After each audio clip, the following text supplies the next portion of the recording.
The Holy Bible, New Living Translation, Chapter 2. So the creation of the heavens and the earth and everything in them was completed. On the seventh day, God had finished his work of creation, so he rested from all his work. And God blessed the seventh day and declared it holy, because it was the day when he rested from all his work of creation. This is the account of the creation of the heavens and the earth. The man and woman in Eden. When the Lord God made the earth and the heavens, neither wild plants nor grains were growing on the earth. For the Lord God had not yet sent rain to water the earth, and there were no people to cultivate the soil. Instead, springs came up from the ground and watered all the land. Then the Lord God formed the man from the dust of the ground. He breathed the breath of life into the man's nostrils, and the man became a living person. Then the Lord God planted a garden in Eden in the east, and there he placed the man he had made. The Lord God made all sorts of trees grow up from the ground, trees that were beautiful and that produced delicious fruit. In the middle of the garden he placed the tree of life and the tree of the knowledge of good and evil. A river flowed from the land of Eden, watering the garden and then dividing into 4 branches.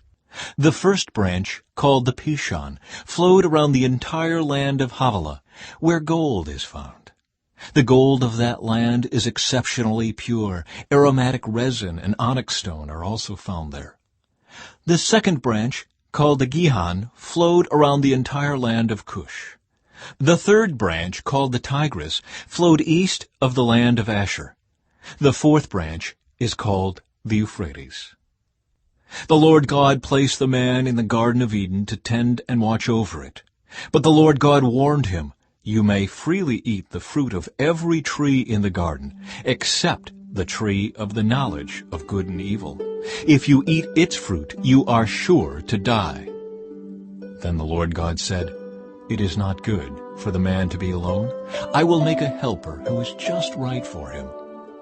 So the Lord God formed from the ground all the wild animals and all the birds of the sky. He brought them to the man to see what he would call them, and the man chose a name for each one. He gave names to all the livestock, all the birds of the sky, and all the wild animals. But still, there was no helper just right for him. So the Lord God caused the man to fall into a deep sleep. While the man slept, the Lord God took out one of the man's ribs and closed up the opening. Then the Lord God made a woman from the rib, and he brought her to the man.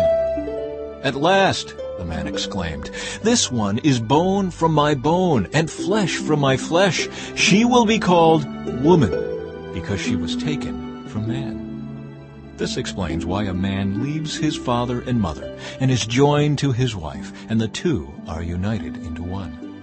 Now the man and his wife were both naked, but they felt no shame.